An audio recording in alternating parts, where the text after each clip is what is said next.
Okay, welcome to the November 7th Thursday chat.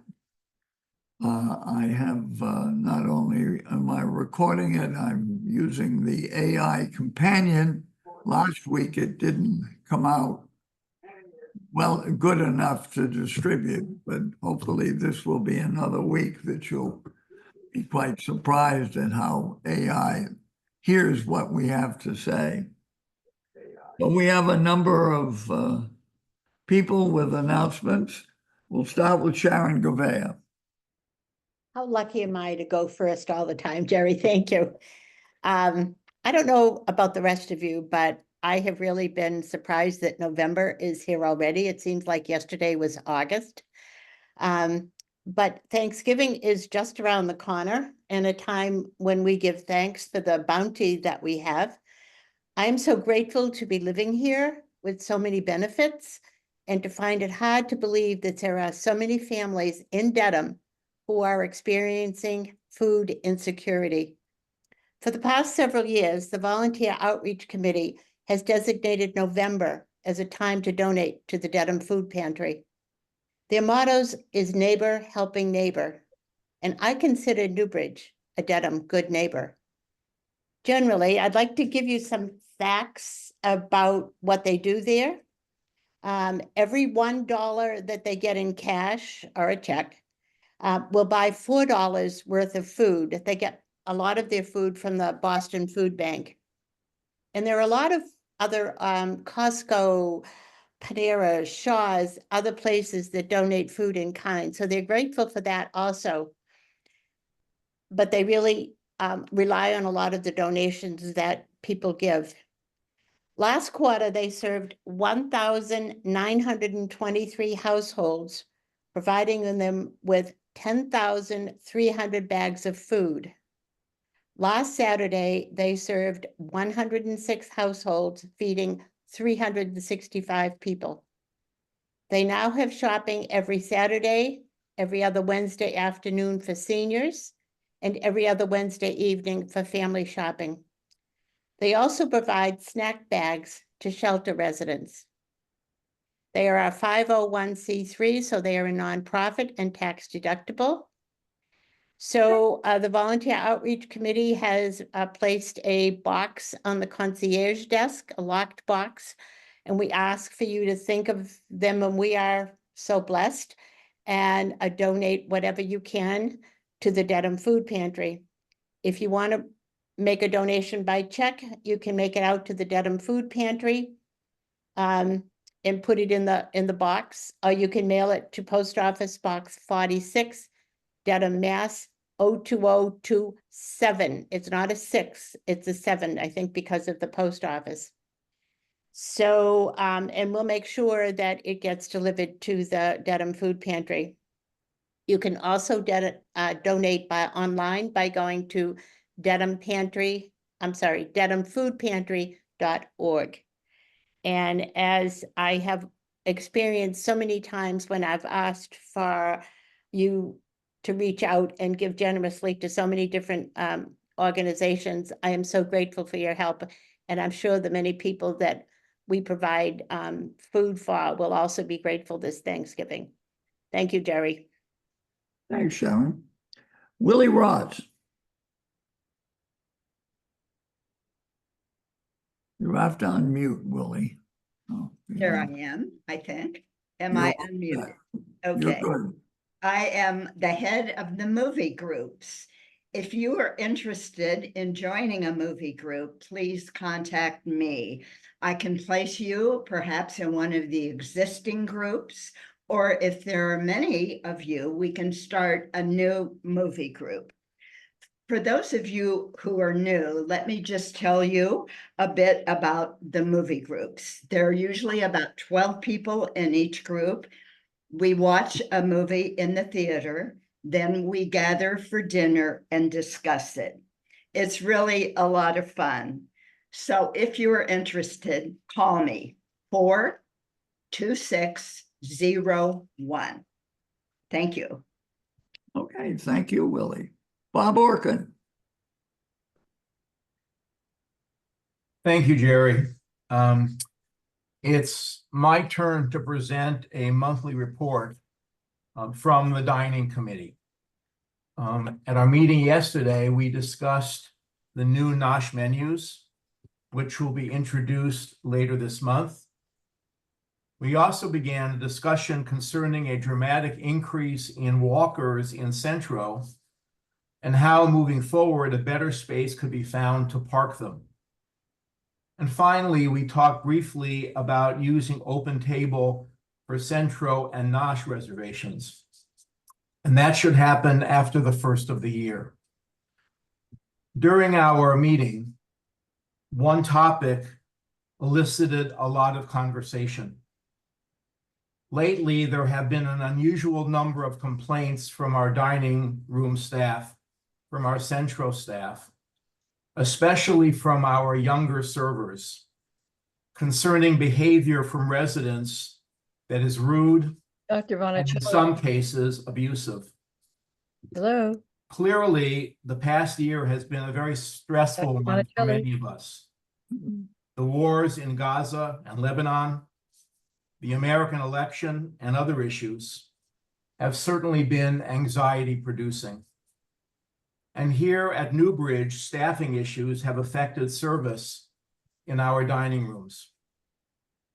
We know from our own lives that during difficult times, we may take out our stress on those around us, often without realizing we are doing so. However, there is simply no excuse for abusive behavior, whether directed at staff or our fellow residents.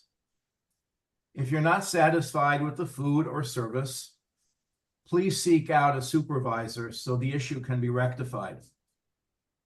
But under no circumstances is it acceptable to berate members of the staff. And if you witness such behavior, remind your fellow residents that there are better ways to resolve an issue and that such behavior can ruin a meal for others. Thank you for listening, and thank you for thinking about how we can be better neighbors moving forward. Thank you, Jerry. Thanks, Bob. Tara Fleming Caruso. Hello, everyone. I just wanted to let you know that at our meeting next week, November 14th, Dr. Schuster is going to present any updates he may want to share with us on the practice. Just talk about the practice in general and also answer your questions in real time. So we don't know when our meetings generally end. So all I can say is it's going to happen towards the end of our meeting next week. So just join the whole thing. So we'll see everybody next week at 3:30. Thanks, Jerry. Thank you, Tara. So this would have been the time when Larissa would have spoken, and she's not here. And so I'm going to break my own rule about myself and just put a pitch in for a program on next Monday, the 11th.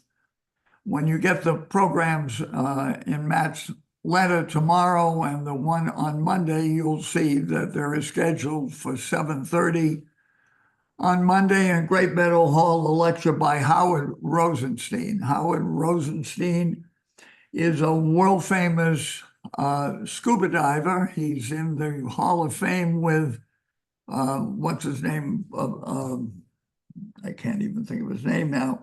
Anyway, he wrote a book that just came out, and he was invited to fly in from Israel. He's, his fame starting as the Red Sea divers back in the 60s. He was invited to speak at the Explorers Club, which is a big honor in New York, and he's flying in, and he's married to my cousin, and I invited him to come and stay and repeat the lecture here. So just to give you a little bit of background, he's world famous for his undersea photographs, which have been with most of the undersea photographs for the National Geographic at various times. He jumped a freighter when he was 19 in the early 60s and got to Israel, and he was snorkeling in Caesarea when he saw a bright spot on the ground down below, and he dove down and brought up a 3,000-year-old coin, which after inquiry he found he was allowed to keep and or sell.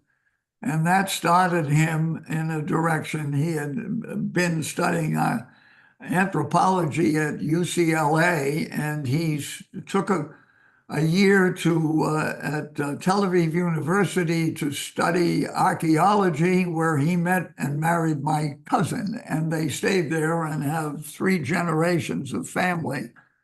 He has one son who is now the vice ambassador to Switzerland, but he's had some really unusual adventures in establishing the value of the undersea around Sharm el-Sheikh. Had developed a very large business which disappeared when they gave the Sinai back, but had a lot of famous people like Leonard Bernstein and the son of the president of Egypt, and has some very interesting stories to tell. So he'll be here Monday. You can even ask him about some of the politics in Israel, because we have Zooms every couple of weeks, and he sends me a lot of reading material. And I think you'll enjoy the lecture. Okay, with that, we have Josh Ferrara. Thank you, Jerry. And thank you, Bob, for the summary of our dining committee meeting yesterday. Appreciate that. So I do have a few announcements, everyone. First of all, I want to mention we had communicated and posted some signage that this Monday, Veterans Day in Central, will be closed for lunch, allowing us to host an event recognizing all of our community members that are veterans and have served. So thank you, and just want to remind you, all of the information I cover today will be in the Culinary Corner, both on the homepage of the dining website and in the weekly newsletter that goes out tomorrow. So if I go too quickly, you can refer to that, and I'll be open to any questions. I want to thank everyone who spoke up about the issue with missing online to-go orders. Because of those residents that spoke up, we have identified the problem and are working on a solution. The good news is there is a fail-safe built into the system until we can find a long-term solution. So everyone can feel confident that they can continue to order online and not have the order missed. And for those of you that we did miss recently, although you had submitted it, we do apologize. And again, thank you for speaking up. On another note, Chelsea Cromwell, our operational events manager, will be on maternity leave beginning Monday, November 10th. This may not be a surprise to everybody, but for those of you that didn't know, until her return, any catering event request, you will be able to contact Thomas Roberts. At the same extension you would have contacted Chelsea, that's extension 49118. There is also a catering email for requests, and it's newbridgecatering@hsl.harvard.edu. We anticipate you should receive a response to all catering requests within 48 to 72 hours. So we are officially on baby watch, and we will keep the community posted on the status of our new arrival. And then finally, Drumstick Roll Please. Turkey Tuesday in Nosh will be going back to its roots. In response to feedback from the community, as well as the success of the Rabbi Dinner we had this past Tuesday in Great Meadow Hall, moving forward, the setup for Turkey Tuesdays in Nosh will be the buffet style setup we have seen and used in the past. So whether you're a fan of white or dark meat, there'll be turkey for you, and we hope to see you soon. Couple of upcoming events. We have Dairy Night next Wednesday, the 13th. Will be a dairy meal for Nosh Kosher in Great Meadow Hall. And that Saturday, there will be a brunch in the Winter Garden. And the information and menus, again, will be going out through the dining communication for those events. Jerry, thank you for the time. And if anyone has any questions or I went too quickly, I'm happy to answer. So let's see about questions before we proceed any further. Okay, so I saw your chat. Rabbi Judy, go ahead.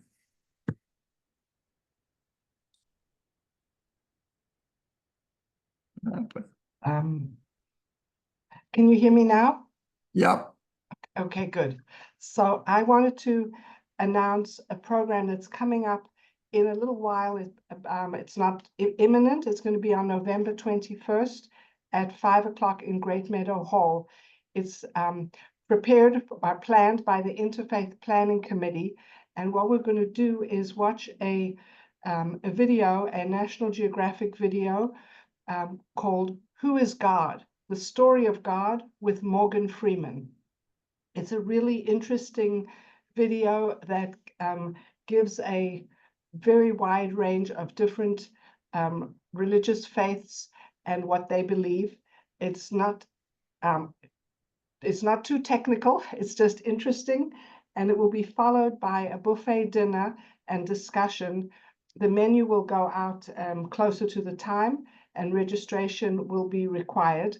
But I just wanted to draw your attention to it. It was in the monthly list that went out in the beginning of November and had a picture of Morgan Freeman on it. So I hope that you noticed. And it's coming up in, I guess, 2 more weeks. Thank you very much. Okay, thank you, Rabbi. Well, I guess are there any questions before we move on to Matt? Any other announcements that we've missed? Okay, you're on, Matt. All right, thanks, Jerry. Hello, everyone. Hope everybody's doing well. For starters, I want to wish our veterans a wonderful Veterans Day. It's one of my favorite holidays of the year, and hopefully I'll see many of you there on the Veterans Day event. It would be very special. Along those lines, thank you to Mitch Freeman. I think as you pull into the campus, many of us have seen those amazing flags lining the entryway.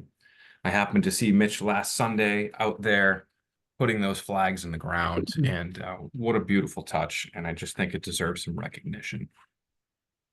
Along the same lines as recognition, I also got to take part in an event last week that was pretty special, and it was the new resident high tea event that took place in Copper Beach, and it's just what it sounds like. It was for new residents, and it was put on by Sharon Gouveia, Barbara Goldstein, and the rest of the hospitality committee, and it was just an incredible gathering. It was really special. And to hear the reasons why people move into this community and what they're enjoying about it already, and then to hear the perspective of those that have been here for quite some time, both equally compelling and really heartwarming. It was just great to be part of it. And I publicly would like to thank Sharon and Barbara and the hospitality committee for putting together such a meaningful event. It really was incredible. In terms of just general updates, things happening around the campus, we're in good shape from the COVID-19 front. We had a little bit of a surge going on for a little bit. We're down to 1 case. I think the community did a great job listening and heeding the warnings of if you don't feel well, stay home. Security has plenty of tests. If you've been exposed, please stay home for 5 days, test negative, not stay home, but please refrain from dining for 5 days, wear a mask in the community. So thank you. That makes a great deal of difference in stopping the spread. And certainly you've all done that in this instance. This could have gotten wild, but I think we have plenty of practice. And so everybody knew exactly what to do. And for those reasons, I just want to thank all. Josh talked a little bit about staffing. Actually, it was Bob talked a little bit about staffing. And there's one thing I just want to share about staffing that's a little bit different than other places. When employees don't feel well here, no matter what it is, we ask them to stay home. Don't even bring it here. We don't want it. Stay home. And so you'll see our absentee rate from employees is a tad bit higher than you might see otherwise in other businesses and whatnot, because it's not worth it for us to bring somebody in with the sniffles, because we don't know what those sniffles are. And we don't want those sniffles spreading to our residents. And so when you see temp staff in the dining rooms or you see vacancies in positions, a lot of that is because seasonally we're going through, the seasonal illness stuff as well. And that has an impact on us on our daily staffing. And sometimes that can be a little tricky to plan for. Jerry, I see a hand up. I don't know if we want to take Carol a Rollins. Go ahead, Carol. Unmute.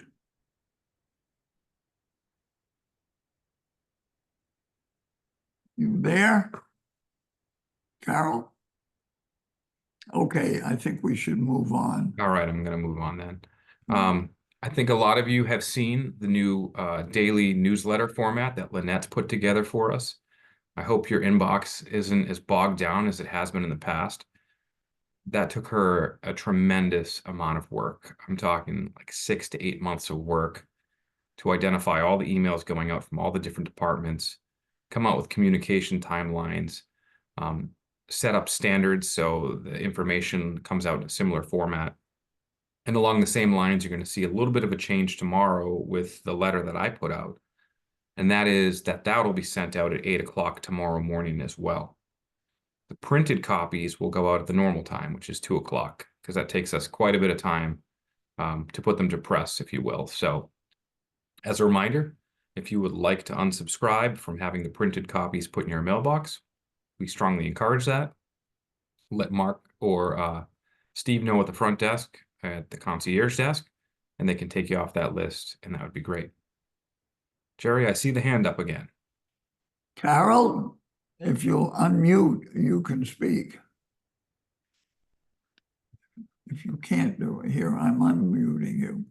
No, I can't. All right, I'll continue on, Jerry. Yeah. Right now in our community, we're also doing an employee satisfaction survey. We've hired Gallup polls to conduct surveys for our employees to see how they like working here, what are the things we can do better. And so that's going out to all of our employees at HSL right now, which is terrific. So we're in the midst of that.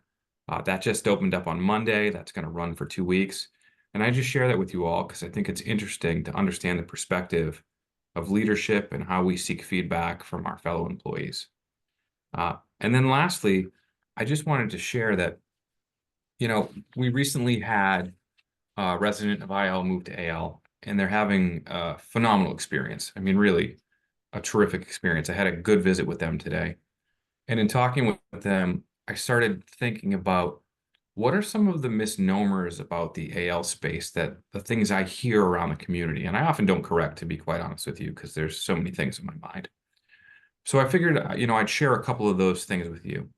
The first one is, they're full, I can't get in. Part of being at Newbridge is your priority. If you want to move to assisted living, we're going to make letting you move there an absolute priority before somebody from the outside. So we'll figure that out. Don't ever let that be a barrier. If it's something you're serious about and you're honestly considering it, talk to myself, talk to Tara, talk to Jess, talk to anybody in administration, and we'll figure out a way to make it work for you. The second thing is, you know, people look at it and say it's expensive, but if you take the cost of private care into account, it's actually a lot cheaper. And then it's also tax deductible because it's considered a medical expense. So there's a really nice angle on that. And that's something that when I was in charge of assisted living, almost all of the residents took advantage of, and it was a nice benefit for them.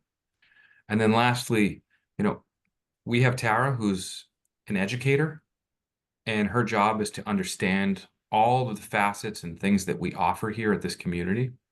So don't be shy about using Tara. Nobody's going to force you to move. Nobody's going to do anything like that. The goal is just education about where you could possibly live your best life and if IL isn't meeting it anymore. And I'll be honest, you know, as the executive director here, sometimes I'm torn because we want to offer services to people, and it's hard to say no because frankly, we're just not equipped to do so in some instances. So we have a phenomenal thing here in this community. We've Tara Fleming Caruso. She's here for us. Use the resource. That's why she's there. And that's it for me, Jerry. That's what's cooking here on the community. Okay, well, let's just make sure. Is Carol Mullen now available to speak? Shout out. Anybody else with any questions? We'll see you next week, and we're going to hear from Dr. Schuster next week. So be sure to come. Thank you. Bye, everyone.